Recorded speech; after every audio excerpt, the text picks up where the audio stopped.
शख्स सेलिब्रिटी की कुर्बानी दे के मुल्क में बदअमनी इंतशार फैलाने के लिए ये कुछ भी कर सकते हैं।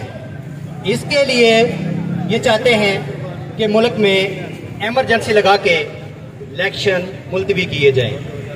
आपने उस लिहाज से सोशल मीडिया पे मैं आपको पहले भी बता चुका हूं कि इनके पास नैरेटिव नहीं है, बयानियां नहीं है। इन लोगों ने बयानियां बनाना है, उसके लिए आपको बहुत ज्यादा एक्टिव होना पड़ेगा। ज़हन साजी आपको सबकी करनी पड़ेगी कि ये सिर्फ एक बयानिया चाहते हैं। हमने इनको बयानिया नहीं देना। हम खड़े थे आइन के साथ, खड़े हैं और खड़े रहेंगे इंशाअल्लाह। मैं अपनी जो हमारे पीर साहब आए हैं इनको दिल की गहराइयों से वेलकम करता हूँ और उनको दावत खिताब देता हूँ कि वो आए और मेहरबानी से खास मेहरबानी की है और पाकिस्तान के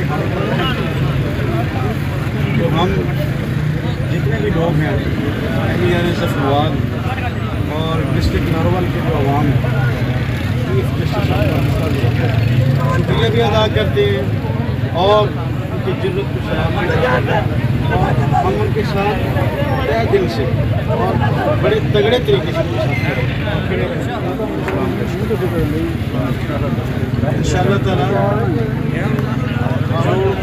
जो खसूस बरादरी जो किरदार है जो उन लोगों ने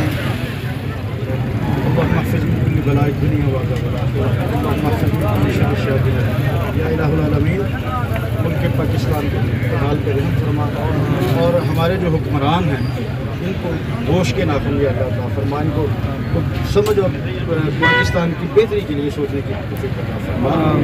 और जो इमरान खान साहब हैं हमारे लीडर हैं, उनकी ज़िंदगी और तंदुरुस्ती अता फरमा आमीन और उनका साया जो पाकिस्तान पे कायम उनके वो आखिरी उम्मीद है या अल्लाह अपने प्यारे महबूब के सदक़े से उन पर ख़ास मेहरबानी अनायात फरमा जिस तरह उन्हें फरमाई। और कारी रमज़ान साहब बेटे बीमार अल्लाह शिफा करते हैं और दुआ करते हैं इंशाअल्लाह ताला एक दिन आएगा कि वो आज़ाद भी होगा और मुसलमानों को सल्लल्लाहु अलैहि वसल्लम।